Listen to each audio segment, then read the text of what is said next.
தென் மாநிலங்களில் நடைபெறும் லாக்அப் மரணங்களின் ஸ்டாலின் திமுக அரசுதான் முதலிடத்தில் உள்ளது என ஆர்பி உதயகுமார் கூறினார். சிவகங்கை மாவட்டம் மடப்புரம் கோவில் காவலாளி அஜித்குமார் விசாரணைக்கு அழைத்துச் செல்லப்பட்டு கொடூரமாக கொலை செய்யப்பட்டுள்ளார்.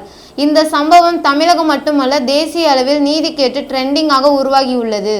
இன்றைக்கு ஸ்டாலின் திமுக ஆட்சியில் இருப்பது காவல் நிலையமா கொலை நிலையமா என்று கேள்வி எழுந்துள்ளது. அரசு இது குறித்து கவலைப்பட்டதாக தெரியவில்லை. இது குறித்து ஸ்டாலின் பதில் சொல்ல முன்வரவில்லை என்ற கேள்வி எழுந்து வருகிறது. இன்றைக்கு ஸ்டாலின் ஆட்சியில் வரி உயர்வு போல லாக்அப் மரணங்களும் உயர்ந்து வருகிறது. தேசிய மனித உரிமை ஆணையம் ஒரு தகவல் வெளியிட்டது. அதில் லாக்அப் மரணத்தில் தென் மாநிலங்களில் தமிழகம்தான் முதலிடத்தில் உள்ளது என்று கூறியுள்ளது. 2021ஆம் ஆண்டு ஆகஸ்ட் மாதம் தஞ்சை மேற்கு காவல் நிலையத்தில் சத்யவான் என்பவரை அழைத்துச் செல்லப்பட்ட அவர் உயிர்த்தார். 2021 செப்டம்பர் மாதம் பரமத்தி வேலூர் காவல் நிலையத்தில் மணிகண்டன் அழைத்துச் செல்லப்பட்டு உயிரிழந்தார். 2021 டிசம்பர் மாதம் ராமநாதபுரம் காவல் நிலையத்தில் மணிகண்டன் என்ற கல்லூரி மாணவர் அழைத்துச் செல்லப்பட்டு உயிரிழந்தார். 2022 பிப்ரவரி மாதம் நெல்லை காவல் நிலையத்தில் சுலைமான் என்பவர் அழைத்துச் செல்லப்பட்டு உயிரிழந்தார். 2022 ஏப்ரல் சென்னை தலைமைச் செயலாளர் காலனி காவல் நிலையத்தில் விக்னேஷ் என்பவர் அழைத்துச் செல்லப்பட்டு உயிரிழந்தார். 2022 ஏப்ரல் திருவண்ணாமலை காவல் நிலையத்தில் தங்கமணி என்பவர் அழைத்துச் செல்லப்பட்டு உயிரிழந்தார். 2022 ஜூன் பழைய கொடுங்கையூர் காவல் நிலையத்தில் அப்பு என்பவர் அழைத்துச் செல்லப்பட்டு உயிரிழந்தார். ஏற்கனவே 2022 ஆண்டு நடைபெற்ற சட்டசபை மானிய கோரிக்கையில் லாக்அப் மரணம் குறித்து எடப்பாடியார் பல்வேறு கேள்வி எழுப்பினார். ஆனால் உரிய பதிலை ஸ்டாலின் கூறவில்லை. எடப்பாடியார் கேட்ட கேள்விகளை கூட நேரடியாக ஒளிபரப்பு செய்யவில்லை. திமுக ஆட்சியில் லாக்அப் மரணம் எடுத்துக்கொண்டால் 2021 ஆண்டில் 2 மரணம், 2022 ஆண்டில் 4 மரணம், 2023 ஆண்டில் 7 மரணங்கள் ஏற்பட்டுள்ளது. ஆக மொத்தம் இதுவரை 25 லாக்அப் மரணங்கள் நடைபெற்றதாக செய்திகள் வெளிவருகிறது. அதேபோல கடந்த 2025 மார்ச் மாதம் முத்துக்குமார் என்ற காவலர் படுகொலை செய்யப்பட்டதற்கு எடப்பாடியார் கேள்வி எழுப்பும்போது உரிய பதில் இல்லை. இன்றைக்கு அரசு வேடிக்கை பார்க்கிறதா? ஸ்டாலினுக்கு நிர்வாகம் தெரியவில்லையா அல்லது தெரிந்தும் கையாள தெரியவில்லையா? இல்லை சாகட்டும் என்று சாக்குப்போக்கு சொல்லி இருந்து விடுகிறாரா?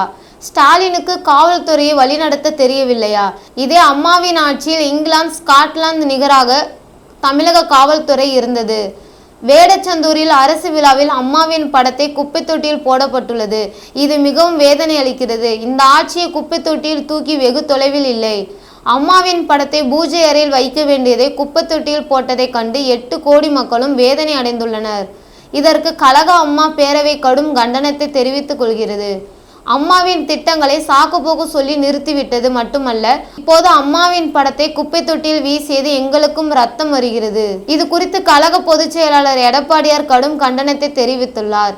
அதேபோல கழக பொருளாளரும் கடும் கண்டனத்தை தெரிவித்துள்ளார். இதன் மூலம் தொண்டர்கள் மனக்குமறல் ஏற்பட்டுள்ளனர். ஆனால் அரசு இதை கண்டும் காணாமல் இருப்பது வேதனையின் உச்சமாக இருக்கிறது. இதற்கு தெய்வம் நிச்சயம் உங்களை தண்டிக்கும். மக்கள் தொண்டே மகேசன் தொண்டு என்று மக்களுக்காக தொண்டு செய்த அம்மாவின் படத்தை குப்பை தொட்டியில் போட்ட கயவர்களை கண்டித்து நடவடிக்கை எடுக்க வேண்டும். இந்த சம்பவத்திற்கு கழக அம்மா பேரவை கண்டனத்தை தெரிவித்தது மட்டுமல்லாது, இந்த செயலில் ஈடுபட்ட கயவர்கள் மீது கடும் நடவடிக்கை எடுக்காவிட்டால் கழக அம்மா பேரவையின் சார்பில் கழக பொதுச் செயலாளர் எடப்பாடியாரின் ஆணையை பெற்று மாநிலம் முழுவதும் சிறை நிரப்பு போராட்டம் நடத்த நாங்களும் அஞ்ச மாட்டோம். கழக பொதுச் செயலாளர் எடப்பாடியாரின் ஆணையை பெற்று மாநிலம் முழுவதும் சிறை நிரப்பு போராட்டம் நடத்த நாங்கள் அஞ்ச மாட்டோம். மதுரை மாநகராட்சியில் ஊழல் தலை விரித்து ஆடுகிறது. இது வேதனை உச்சமாக உள்ளது. இன்றைக்கு இந்த ஆட்சியை மக்கள் தூக்கி எறியும் காலம் வெகு தொலைவில் இல்லை. இன்றைக்கு தமிழகத்தில் ஆட்சி மாற்றம் ஏற்பட எடப்பாடியார் வெற்றி பயணத்தை துவக்கிவிட்டார்.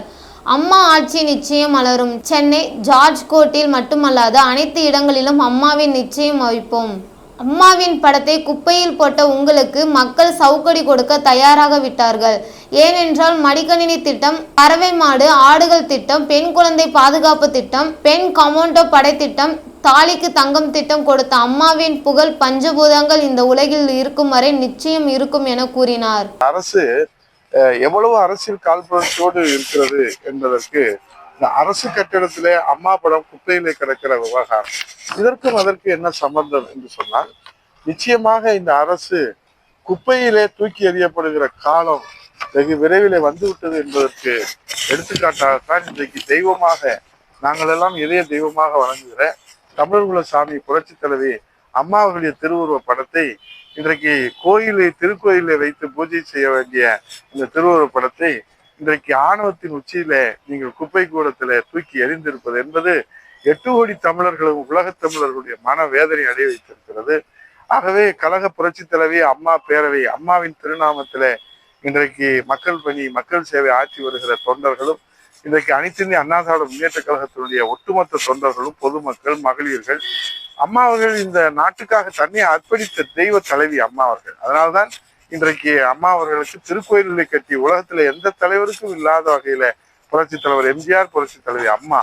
ஆகவே இதையெல்லாம் நீங்கள் இன்றைக்கு ஒரு சாக்கு போக்கு சொல்லி குப்பை கூடத்திலே அந்த திருவுருவப் படம் இருக்கிற போது எங்கள் இதயத்திலே ரத்தம் வடிகிறது. இதை கண்டித்து மாண்புமிகு எதிர்க்கட்சி தலைவர் வருங்கால முதலமைச்சர் அம்மாவுடைய விசுவாச முதன்மை தொண்டர் ஐயா எடப்பாடியார் அவர்கள் கண்டனம் தெரிவித்திருக்கிறார்கள். அதே போல இன்றைக்கு நம்முடைய